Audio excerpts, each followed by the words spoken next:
Hello, everyone, and welcome back. My name's Austin.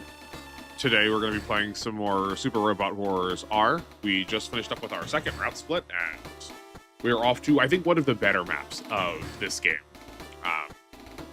Before we get started too much, apologies in advance if audio is weird. I think I got everything back to where it was, though I'm looking and it looks like I'm overcapping some on my mic. I don't want to adjust it down, though. But just, hold on, was it in the wrong position? Maybe that was it. Hard to say. I turned my computer on this morning, I saw that it just readjusted all of my sound settings. Thanks. Cool. It reset all of them to default. I don't know why. Anyway, we have the entire team back together again. So we have the Voltace and the Combattler. There's so much stuff happening now that I don't think it's worthwhile going over everything. I think once we hit like 20, maybe I'll start recording the intermissions also. Because there's just a lot of changes that happen. I will say that we have Carrot back as our like primary healer support unit, so I moved the Minovsky Craft and all the boosters back onto him.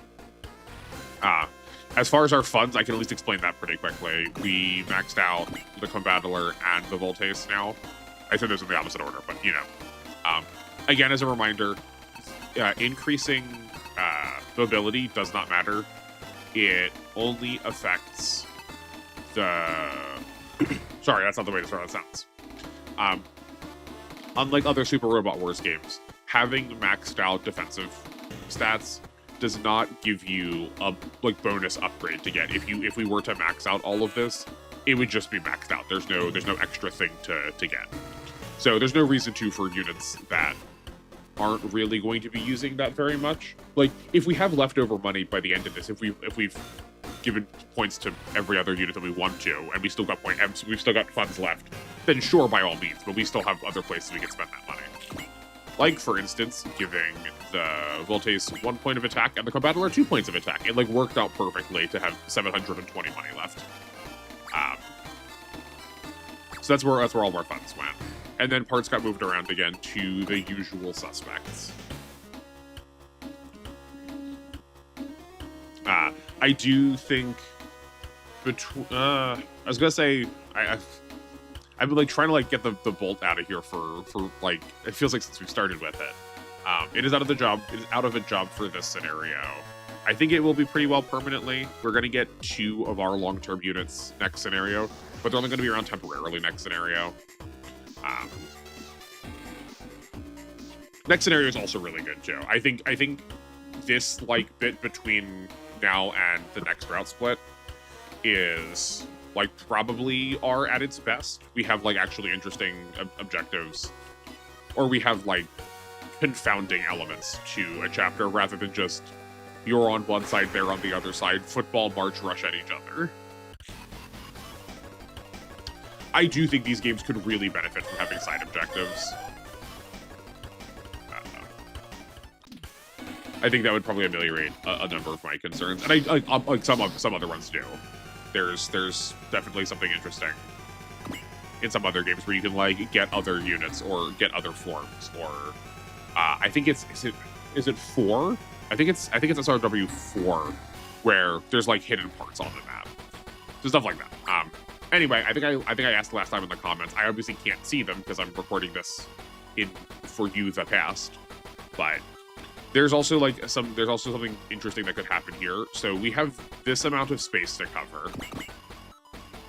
So we're missing 1, 2, 3, 4, 5, 6, 7, 8, 9, 10, 11.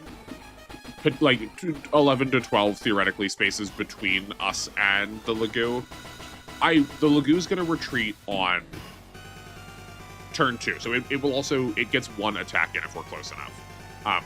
I wonder if it's possible to kill the Lagoo before it retreats. I think there's maybe a way to do it. It requires some really specific parting, but it maybe can be done. But for now, it can't be. So we are... How do I want to do this? I think we might just leave the Daitarn here.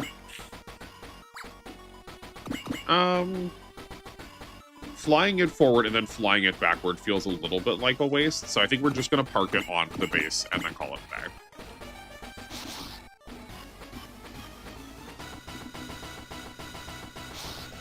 And I'm hoping where I placed it is going to bump somebody else up forward. Though I think actually it's probably going to put them to the right. Never mind.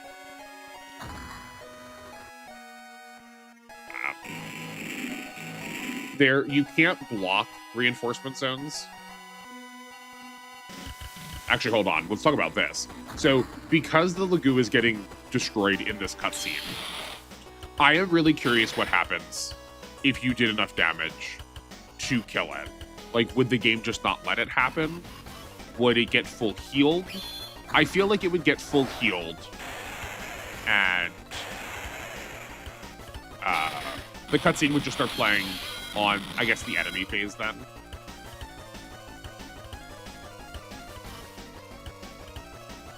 Right, because these two need to take damage to warrant them combining together.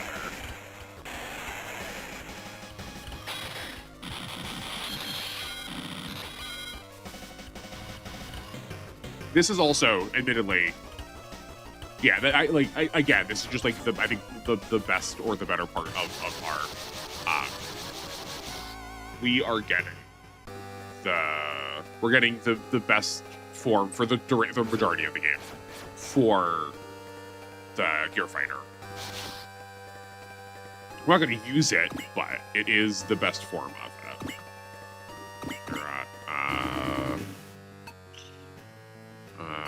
Dragon Gundam.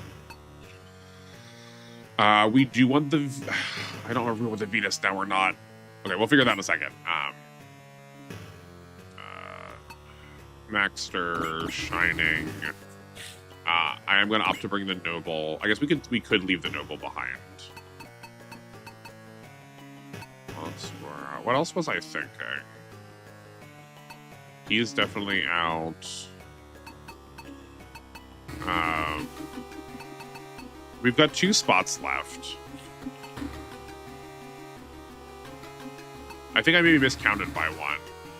Is there something being deployed that I was counting? Oh, I was counting the main character in my deployment slots, but the main character is force deployed, so never mind that.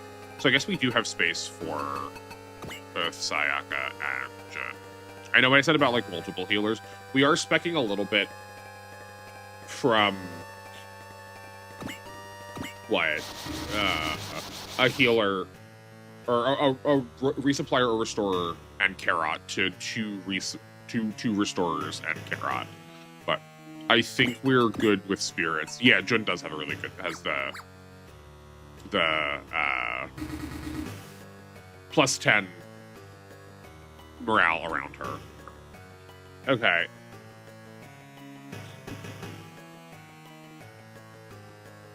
That's interesting. That's not at all what I was expecting to have happen. So I moved the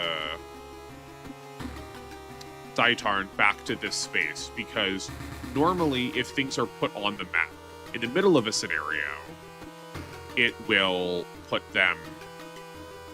You can never block a deployment.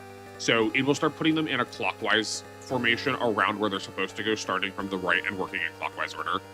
So I was expecting someone to show up here and then continue the formation as if normal. But I guess because we are specifically deploying for the opening of the scenario, they just keep following the same pattern. Because I don't have this space marked on my map as a normal deployment slot. I guess because we only have one unit, there's not another way to block one of the other ones, but maybe we can experiment with that some other time. So if you block the first 2 deployment slots for when you're selecting units, would it keep going then? So would the next unit end up here? It's a little bit of difference, but it is 2 spaces of movement, and I have complained about 2 spaces of movement being a big deal before. Also, foolishly, I left the Excellence as the diver. I won't go back and change it now, but we'll just have to live with that mistake. But it should not be the diver. I think we're also going to...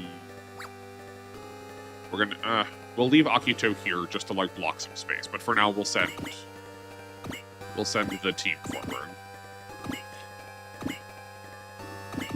Oh, I guess we also haven't looked at the map yet. I've stared at this map a long number of times. I have died to it quite often. It is pretty brutal, which is good. Oh yeah, okay. So I guess we may as well like point this out. So we only have the dragon dragon flare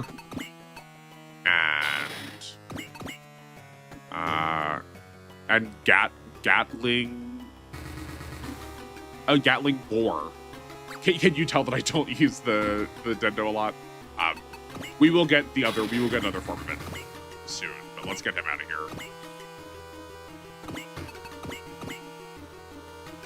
I don't think we need to rush. Oh, buddy. I don't think we need to rush with the getter too much. I think they'll get there just fine.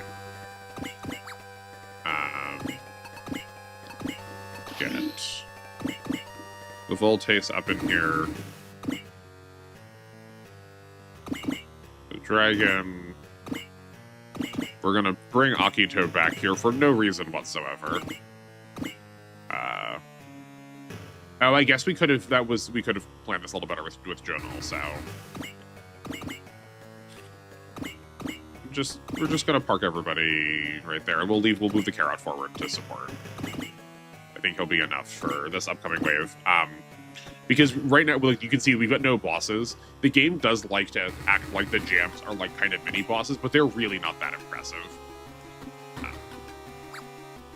They are the first instance of different, like, of the like higher tier of generic enemy, where like it's an AI now as opposed to an artificial intelligence, as if those are different things. But you know what? I hope what I'm about to say does date this video. It's very timely. It feels very satisfying to be able to punch AI right now. And maybe people watching this video in a couple of years, as if anyone would still be watching me at that point too, we'll be like, what is he talking about? I hope that no longer plagues us.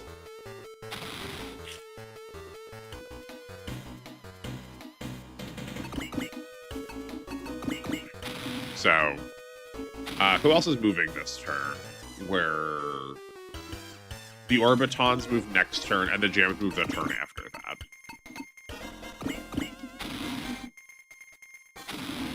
We do need to be careful about how aggressively we push up. Not because we're gonna get destroyed by enemies, but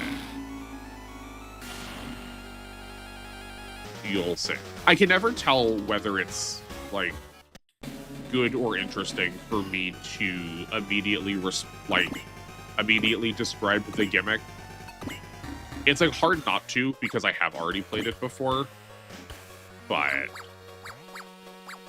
yeah, I don't know. I guess tell me in the comments whether you are pro or anti that. I don't have a whole ton of these games under my belt, so it's not like it's gonna matter for a good portion of the channel's lifespan, but it still doesn't hurt to know. There's still a couple more I've played, like 2, 3, probably by the time we would get to an EX, GC and Neo.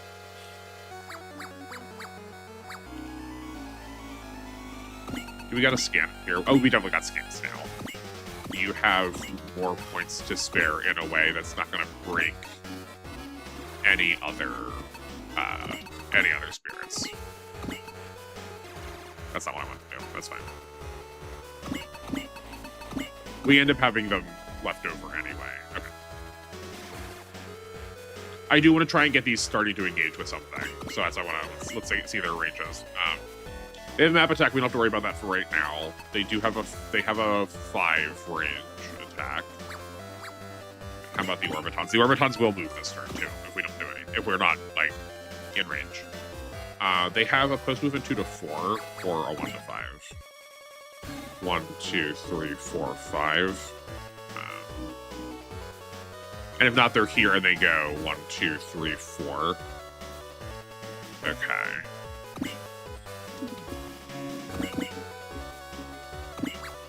What was that 5 again? Okay, so moving the getter up to here means we're not keeping... So yeah, I want, like, the jams being...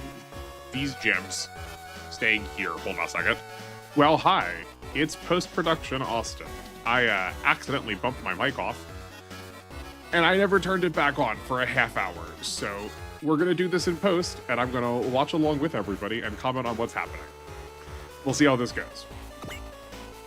So I'm going to talk about the getter. I want to try and clear out as many of the, what are those called? The Galfa soldiers as possible on this phase so that we can have, we want to be able to counter kill with the jams and the orbitons with the getter that we move forward as much as possible. The orbitons are going to start moving this turn. The jams are not. The jams pose somewhat of a threat. I believe this is what I was ending on right before I cut off. The jams will pose some amount of threat to us because they have a map attack, and we are kind of bunched together. We want to stay bunched together for the incoming Martian successor enemies once the flag triggers. It's also the reason why we're trying to stay kind of roughly in this position. We're going to see a lot of our units not pushing forward all that much. I said not all of them. The majority of our units not pushing forward that much because the Martian successor bosses arrive at roughly this horizontal parallel. So we really can't afford to lose turns. This is one of the most time crunchy scenarios that there is.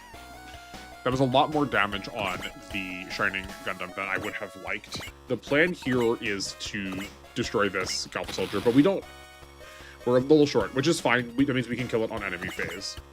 Or we're going to opt to destroy it now. That's definitely a tactic I could employ. The hope was that I could have 2 units cover each of these. Each of the full health ones. So the Noble Gundam and Chibity would have been attacking the one on the left. That one with half HP would have been left to the Excellence. And then these 2 remaining on the right would have been the Combattler and the Voltace, but that's what we're going to opt for.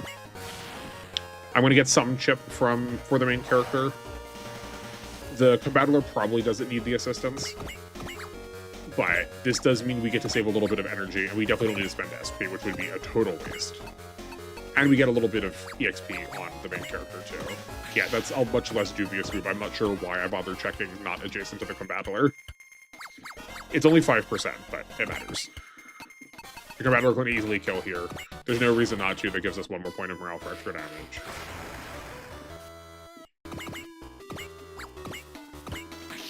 And then we are also just shy. I do wonder if we had gotten 1 more of those Galfa soldier kills off, if we would have had enough damage. And then we leave all the other units on the base. We can pass through their actions because we need them. Mostly their function is just to stop the enemy units from landing on the base tiles. They don't need to really perform combat that much. So this is what we wanted. We wanted the Orbiton to counterattack here. I'm not sure why I opted to destroy those other Galfa soldiers during player phase when we can clearly counter-kill them very easily here. I've even commented in a number of the documents that this game is very enemy phase based because you have so many enemies rushing towards you. I should have been thinking about that better, but that's okay. We'll get this Galfa soldier set up for next turn. I definitely moved the Shining Gundam into a very dubious position here.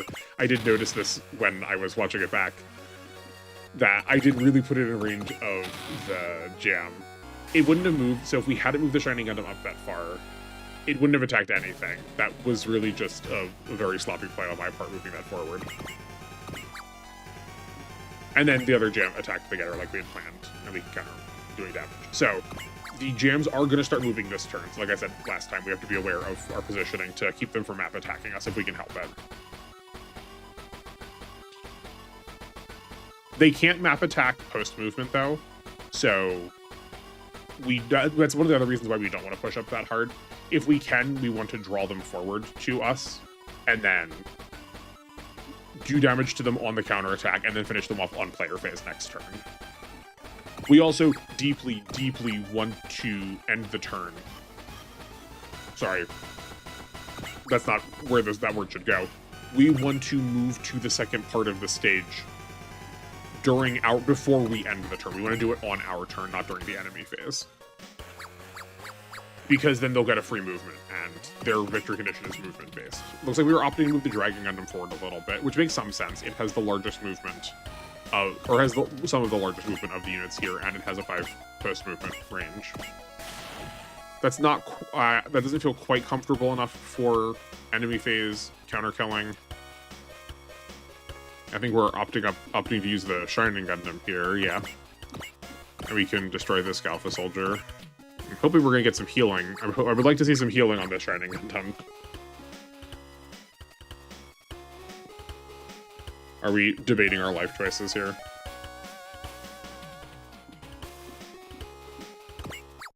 Or what are we looking for? We don't have trust on show yet. No, okay, we're ignoring the Shining Gundam plan for a minute. We just put a wall on the Getter, so we're gonna take only a quarter damage. We're in fact going to take no damage because historically, whenever I've used wall on the Getter, it never gets targeted. It's a very powerful skill. It's a multitude of flashes. I highly recommend it. We're looking for the Combattler now. The Combattler feels like a pretty easy win button. I do think if we rush forward enough... Oh, okay, we're gonna put a trust on the Getter. I was gonna say, we rush forward enough with all 3 of our better units. Each of them could probably attack a jam.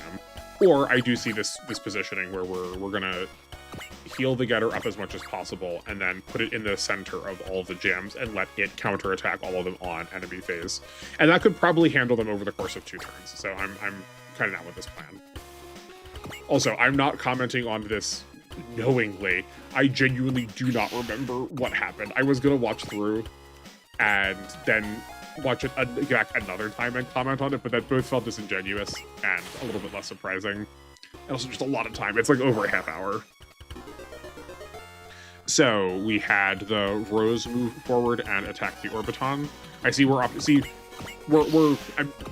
moving forward only a little bit. We're moving forward less than like full movement, like marching towards the jams. It is kind of helpful that we have the G Gundams for this, as I've described a couple of times in the past, that they perform this kind of leapfrog-like maneuver where we're just going to move forward like a space or two. So that kind of works to our advantage of keeping us in roughly the same position. I'm not too worried about moving the Carrot forward a lot because it has just the largest movement we have among our units. Though it does look like I'm probably opting to move away from this central position, which is not what I would recommend in post mind, but it looks like what we're going for.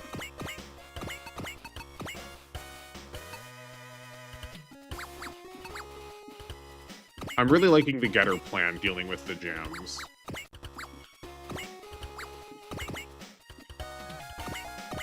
Yeah, let's go for that. Okay, cool. Excellent. Good. So that was about 1/3 damage. Then we can... So 1 jam will be at 1/3 HP, and 2 of them will be at 2/3 HP.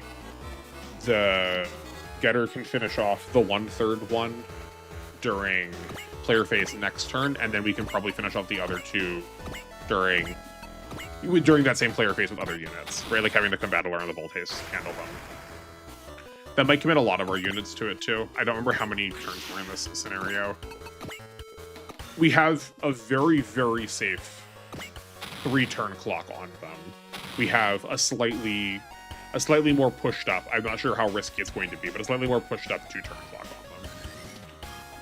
I did make a gesture between the Noble and the Rose Gundam. I think I was commenting on the fact that they don't have as big of a rivalry bonus.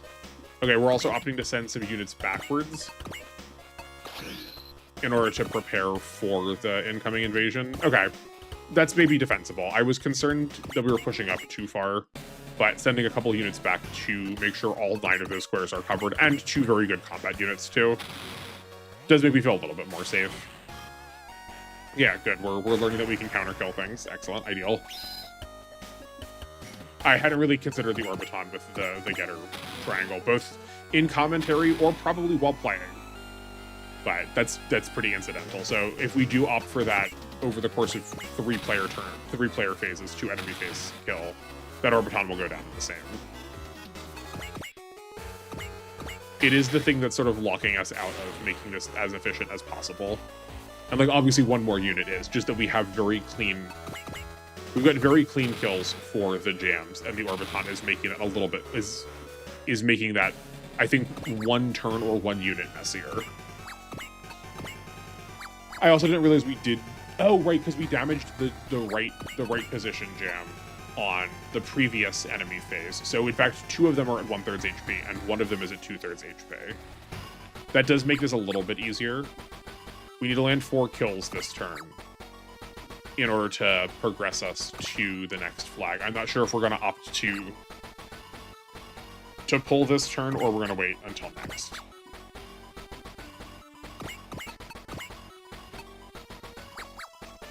We're checking ranges, it looks like. Yeah, I can I can tell the slightly slower cursor movement for counting spaces. Bummer that I got a sword cut there and also landed a hit. It could be that it's not by my choice that we opt to go for a turn slower, but what the game has decided. Yeah, excellent. We should move the rows first. That way we have a right angle position for Chibity to move into to get 2 bonuses.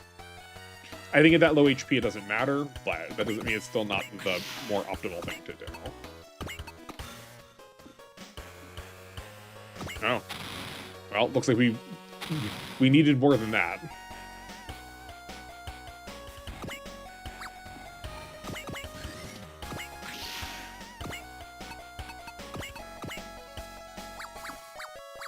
Yeah, I think I played this way too safely. I was trying to chip with a couple of units and get it dead. I'm not sure why I went for that strat when it clearly had way too much HP for that to be valid. We should have just committed 1 or 2 units deeper into the enemy territory. We also did morale. We used the Spirit on Domon to get him into super mode. And while we would have had better combat stats being 1 space adjacent, that is 1, 2, 3, 4, 5. That is keeping us at a 6 range from the jams, I believe. And that is also keeping us, again, like, that 1 space movement might make the difference. Reaching a Bada in time. Good. I'm glad we moved the getter back 1 space. We didn't need to actually be in that 1 forward position last turn, because no, there was nothing we were gaining by. There was no unit that was more within range because we were standing there. We could have been 1 down.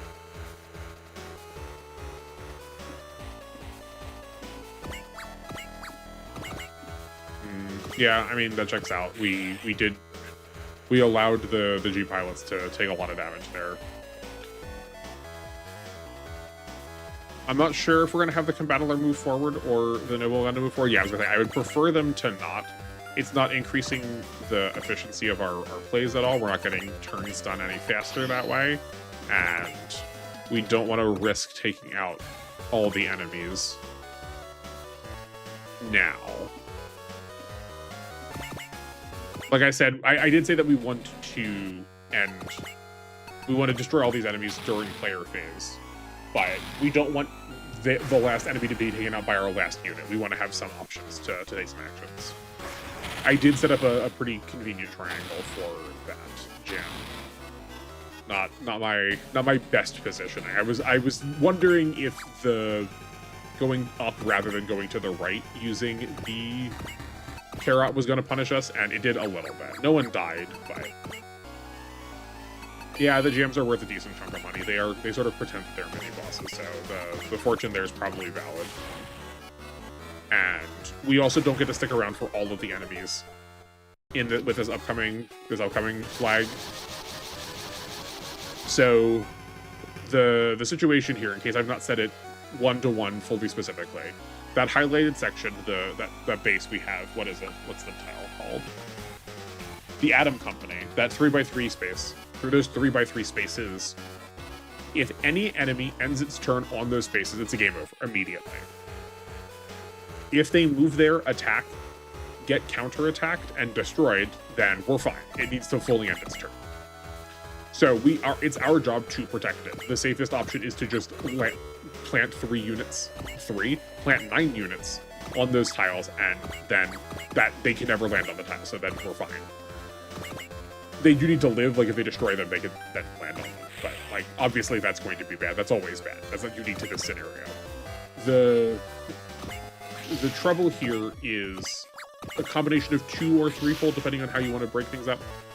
The Badas, the generics that they have with them from not Getter, not Diatarn, not Mazinger. We're getting closer. It's with an M. No, it's not with an M. It's not Macross. It's Nadeshiko. Sorry, ooh, that hurt. The Badas have really high movement. So from our positioning right now, those Badas will clear in 2 turns. If we don't cover up those spaces or destroy them, they will be on the base in 2 turns. In order to clear this scenario, the only thing you have to do is destroy one of the 2 bosses, the unit that's in the middle of each of those formations on the left or right side. So it's asking you to pick one of the 2 units based on which part you want out of them. I would generally advise taking the unit on the left side. It is piloted by Genpachiro, and Genpachiro drops a Psycho Frame, whereas the one on the right... So, the one on the left is Genpachiro. He drops the Psycho Frame. The one on the right drops the Dust Proofing. That's Sabudota. So I recommend the one on the left. I can't remember if I just said left or right now. But what I meant is left. We want to take out the one on the left. I'm trying to reiterate it more times to make sure that's the one that sticks.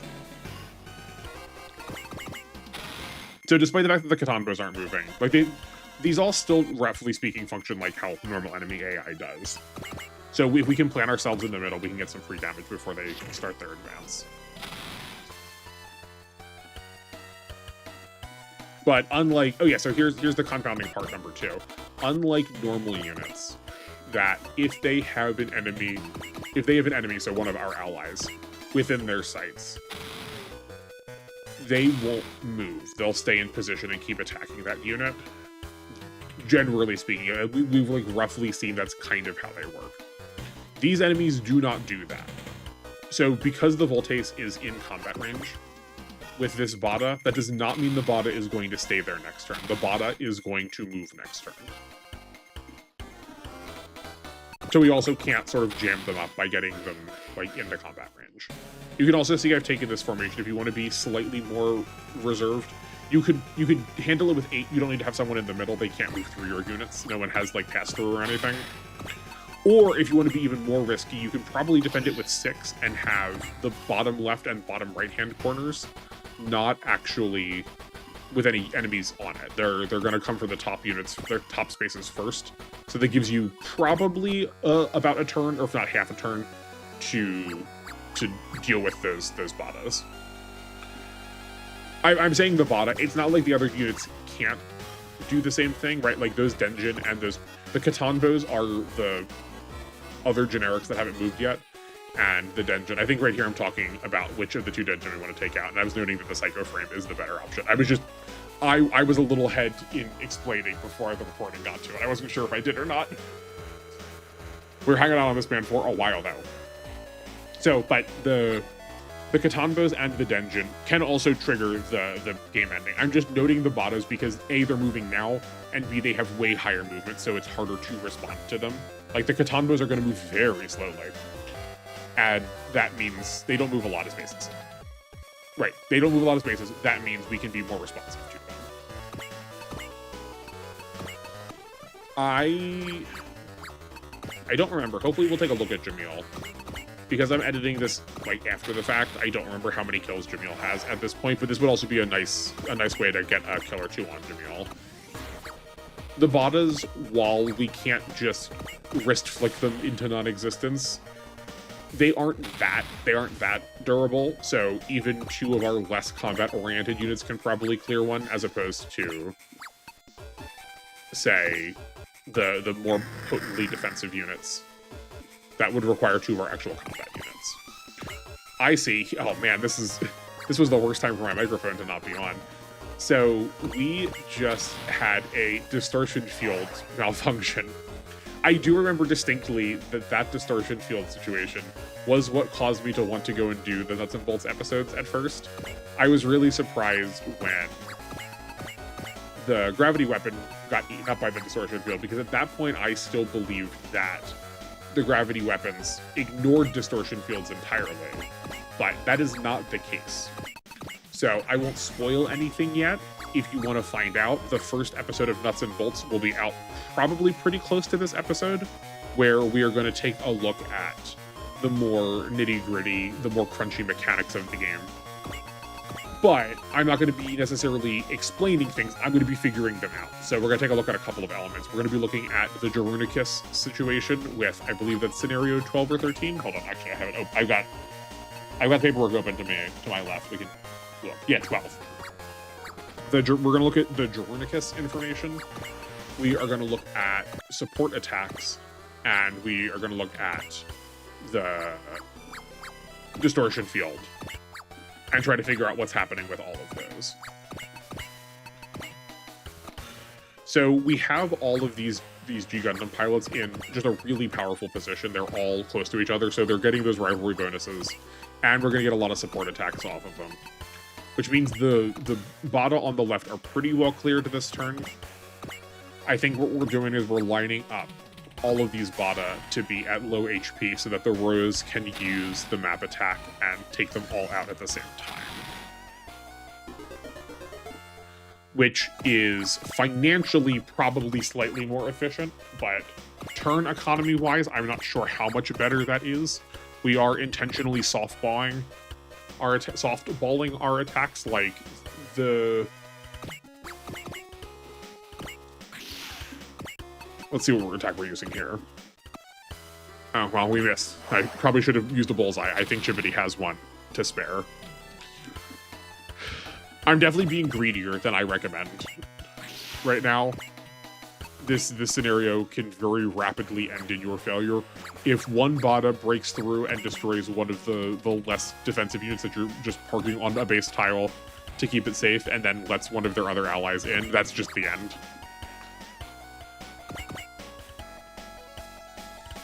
Yeah, keeping the Getter and Getter 2 makes sense to me.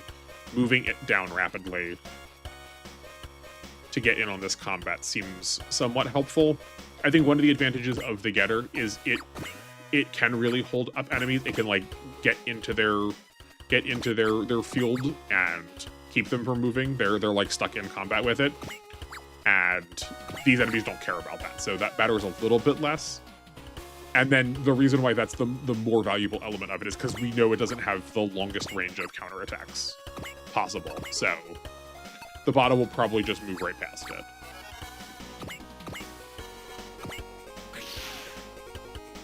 I'm wondering why I'm not opting for the map attack right now. Is the bottom one of that sort of middle column, has it not been weakened yet? We're also putting a blessing on Domon. There's no reason not to. We're kind of just wasting money. The scenario is turn-wise practically over. Time-wise doesn't look like it.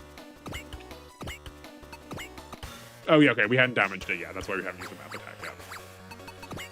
I think I probably would have liked to have seen us clear the map attack situation first.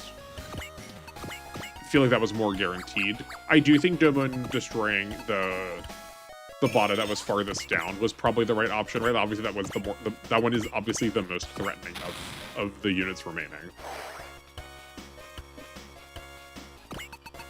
But it did take us 5 of our units to destroy 4 of theirs, and they're not the strongest. So we even get all 3 of these Bada. Nope. Are we gonna miss the bottom one too? I kind of remember we missed the bottom one. Okay, it wasn't this Rose's Scream. So it took 5 of our units to get rid of 3 of theirs. Not my best work, I have to say. And we're all at pretty dire HPs. I think we just shouldn't. I think what we should have done was ignore the Rose's Scream, use George's ultimate attack to finish off the topmost one, and then had everybody else charge in. Those were all at pretty comfortable angles to get one person in to finish off a weaker enemy, and then have the next unit move something something adjacent to them and piggyback off on the rivalry damage to start picking them off in like a semicircle. Right, we had that column where there was two in the same. There were two in the same column, and they were 3 units apart, and then there was one to the right of them. So I would have positioned a unit below one Bada attacked up, then one unit below that unit we were using attacked to the right, and then one more unit down and attacked down. I think that would have been a better choice. We have the Diatron coming in now. It used a bullseye, it looked like. It's a little risky leaving that spot open, but if we know we can take out those two enemies, nothing's going to be able to move into that gap, so it's not the absolute worst. I think that move is defensible if you know everyone is going to be out of range. If you, by everyone, I mean all the enemy units are going to be out of range. We might need to start burning some Valors to destroy the Badas. I would not be surprised if I see us do that. Ooh, we are using an Excel. How come? We're going for a Katanbo. That's an interesting choice. At least we killed it? That feels very dubious. Maybe I counted... So we got three Badas right now, right? We got the bottom, the middle, and the top. The bottom one definitely needs to go. Maybe I counted and the middle Bada isn't actually... Oops, sorry, I controlled my mic. We're not going for any of them? Did I count and none of them are in range? I mean, destroy the Katanbos for sure. That's a good call. It's kind of free money. I'm hoping to see we're going to be ending next turn. I'm also looking at our recording and seeing that my voice is going to pick up again in about 6 minutes. So, post Austin, we'll have to say goodbye. I would like to see us move one unit up to the top of the Atom Company. Okay, it does look like we also... Yeah, good. It also does look like we checked the ranges on the Badas to see that they weren't going to be able to move in. I really thought that bottom one could have gotten there, but I guess it's one space short.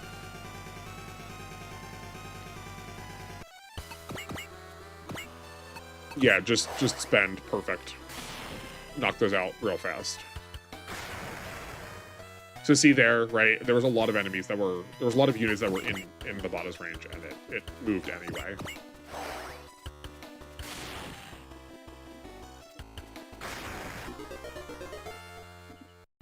That does mean...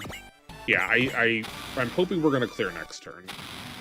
Because that does have all of the... Not all of... It does have all of our units very close to that left side boss, the Genpachiro.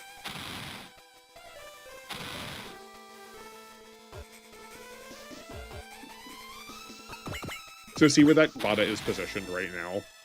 It can see that there is an opening on that left-hand side, so if we don't destroy it, it would try to swing around and then move in that next turn. So we did not damage Saburauta over on that right side there because he has a dust proofing and we don't want to end on him. I feel like I'm saying the same things, but just making sure we're as clear as possible. We just don't want to end destroying him, so we're not even going to bother risking doing damage to him. Yeah, we may as well use that blessing. Especially if this is, as I'm predicting, the last turn.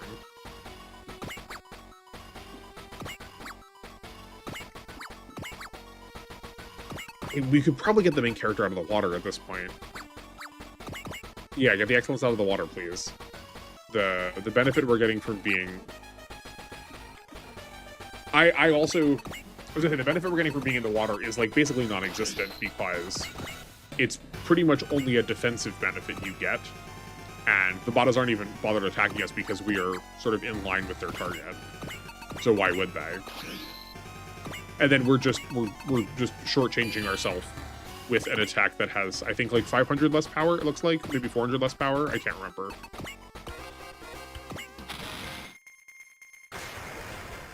We definitely want to kill, of those two, the bottom. I mean, we definitely kill the bottom one. I don't think that, of the two remaining ones, the top, the higher one, is going to pose us a threat. I don't think it can get in this turn. We're still going to go for that one first anyway.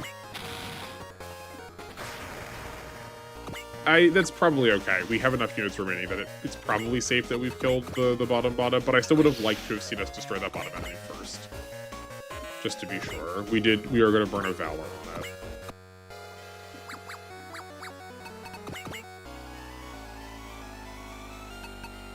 We are probably safe to let the scenario continue another turn, though. Nothing's going to pose a threat to us anymore. So if we really want to make sure we secure those Katonbo funds. Neither of the two bosses retreat, mind you, I don't believe. I confidently tell you that I think that they don't. Yeah, they don't. I'm looking at my documents here. So it's not like we have to worry about whether we're getting them low or not.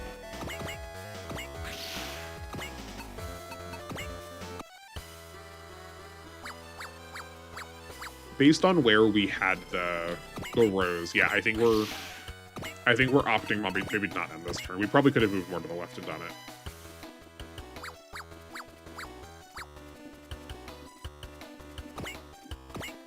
Switch to the Die Fighter and get him close. Yeah, he could probably make one attack next turn. That might matter.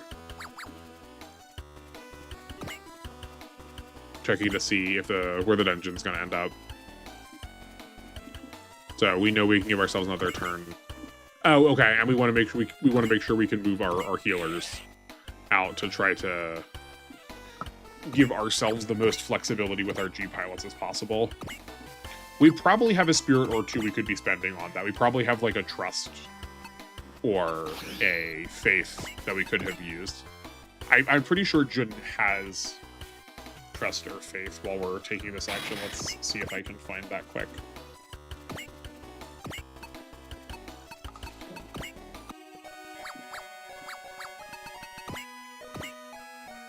Yeah, it's probably fair that we can move off the base at this point. Any proactive step now is going to be better than a reactive step because there's fewer ways for the scenario to end.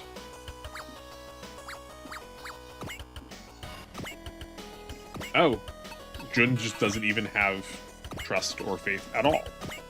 My mistake. It's Sayaka that gets trust. So she probably could have spent some trusts in some places, though we might still. Getting a combat with that, I think I have to turn the animations on because we just never see the Dendo attack. It looks like that's about all for me. Thanks everybody. See ya later. I wonder how long my mic has been off. Hopefully it's not been for too long. Well, anyway, as I was saying, I would love if... Oh, I would love a game that required that level of, like, small detail to be played really well. Like, I would love if we cared about a difference of, like, five mobility, or, you know, eking out one more 25% dodge chance. But this game just doesn't call for it, so it just doesn't seem to matter.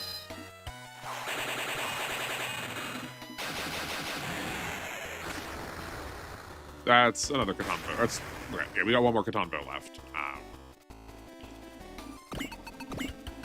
Do we have off of the? We have a fortune, or yeah, we have a fortune off of the Carrot, but I want to avoid that if we can help it. We have blessings off of Sayaka still, so that's probably the route we're going to go, and we want to get everyone as forward as possible. Though we can't see what Genichiro's is. It should be the same over here. Genichiro. Everyone's Genichiro. That is Genpachiro. I was close. What has a 2-7 and a 2-6, or a 1-7 and a 2-6 range attack too? Okay. So this is the turn they're going to move though. So we actually kind of want to stay out of range to get it to move, because that's also just a less scary attack. Its post movement's only 1-3 at most. Okay, that's good to know. So, hold on. 1, 2, 3, 4, 5, 6, 7. So this building is our reminder. And then 1, 2, 3. Yeah, so if we use that building as a guide, we will just be outside the range of the dungeon's like big attack. And then we will also be right within range of its post-movement attack, so we can get something on enemy phase counterattack. So George is positioned to attack this Katanbo already. Can we get Allenby? Is this just this is just the right direction? Right distance is the word I was looking for there. The weird way the music cuts out. It's so funny.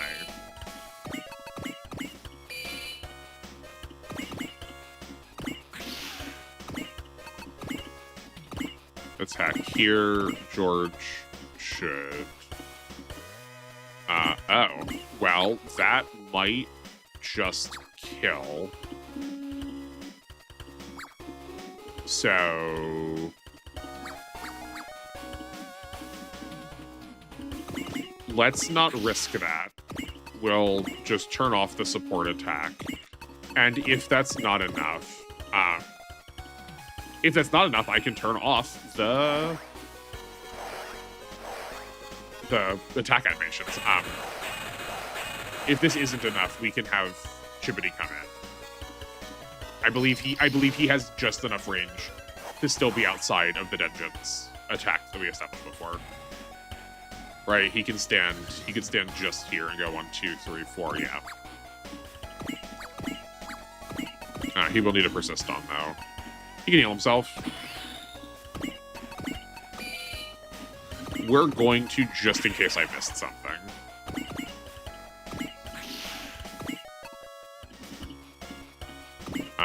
I'd rather not.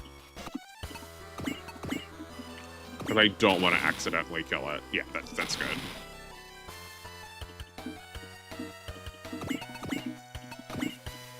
Man, there's so much stuff we could do with all these games. Like I'm sitting here thinking, like, there's probably a way more efficient way to clear this scenario. Right? We can know that these are going to show up, and we know that we want to have Gunpachiro as our target.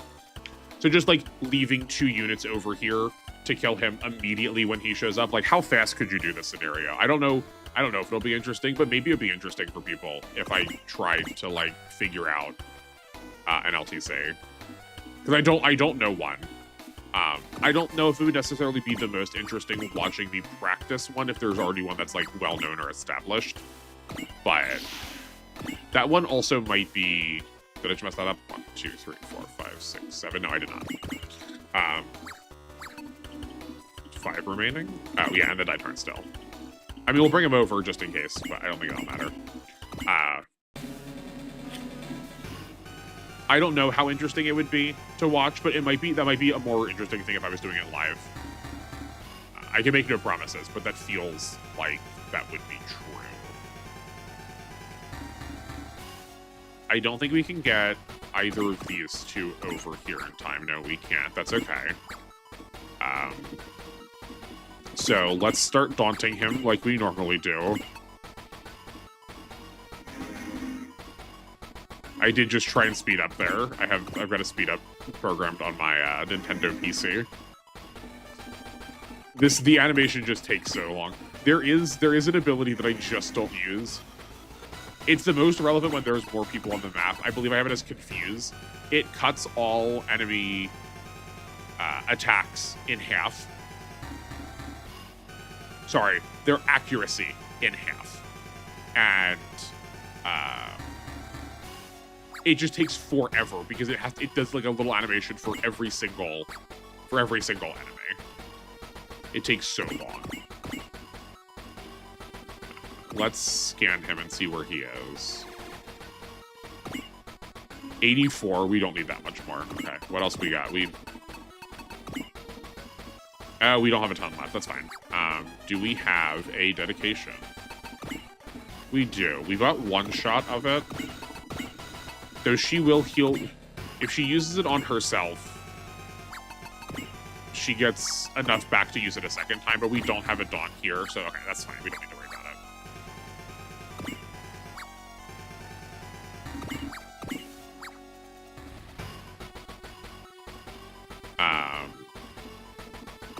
One of the reasons we wanted to wait until player phase was because of those 2 big attacks, so we can buff up with all of our spirits and not take the damage. I guess let's open with Domon. We do have retreat clauses, right? No, we don't. Okay, we don't have to worry about if these 2 are retreating. So I think we just tank hits. We don't need to like, we don't need to worry about doing too much damage right away. Because they're not going to retreat.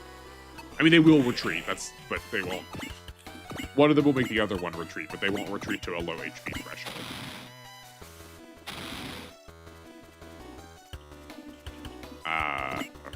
George is at 37. I think we're going to try and save it for George to get the kill.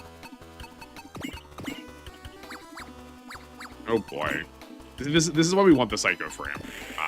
I believe it's plus 15 to mobility. That would make a real big difference for one of our, for like the Dragon Gundam, for instance.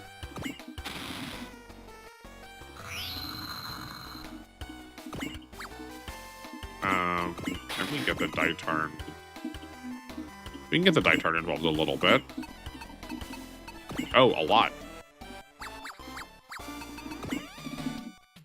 He's got Bullseye. You know what? I'm tired of being here. Let's get this done with. Can we get us under an hour?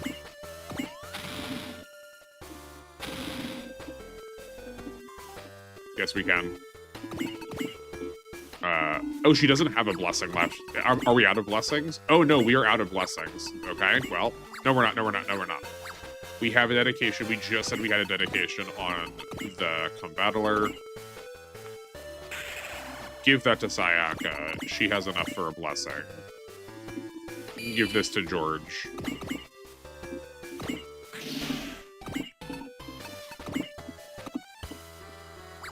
He's gonna need some more accuracy, I think. That's fine. We've got a focus left.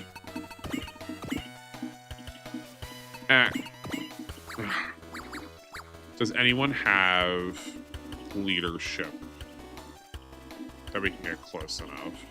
No. No, not really. We could get, can we get George closer?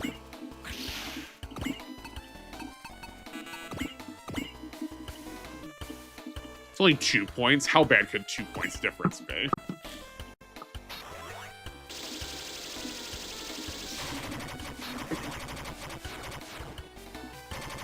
The difference between these 2 parts is just so staggering. Dust proofing just gives you an A on the ground, and like basically everything has an A on the ground already. See my conversation about. I guess we could have given him game too, but that's fine. See my conversation about the A adapter Minovsky craft a couple episodes ago. Oh, maybe when we were talking about terrain ratings in this game, and just that they're really not worth it. There's not there's not a huge diverse amount of terrain values. They do make a difference, but pretty much everything already has the terrain value that it wants to have. You like need to force it to be a terrain value that it's not really designed for, and like there's no reason for that. Just use a different unit or use a different form. Also, this game has the right idea. It did destroy the diver. Thank you. I appreciate that. I wonder if that automatically unequips it. But yeah, basically anything that has terrain parameters that aren't what you want them to be basically always has another form that fixes that. I think the one difference might be the G Gundam units. I believe they have a B in air, and I don't believe they get an A in air when they go to super mode. Don't quote me on that. That could be, I could be misremembering that. Can we actually check that in here? I don't remember they show you the super modes.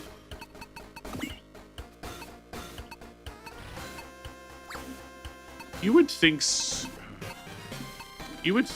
but they sure don't. For all the different modes they show you, they really that feels like a thing they could definitely do. But yeah, basically everything has a form that already accounts for that. So the dust proofing just is not worth it, especially compared to plus 15 mobility.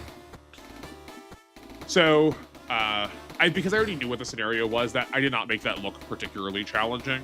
But like I said, if you're unprepared for that, you can really struggle to defend that point. I've teased a little bit that I have another scripted video coming out. It should be out around now. I don't know exactly when. I don't want to say quite yet that it has been. But you will see me struggle with that scenario in the scripted video by the nature of how it works.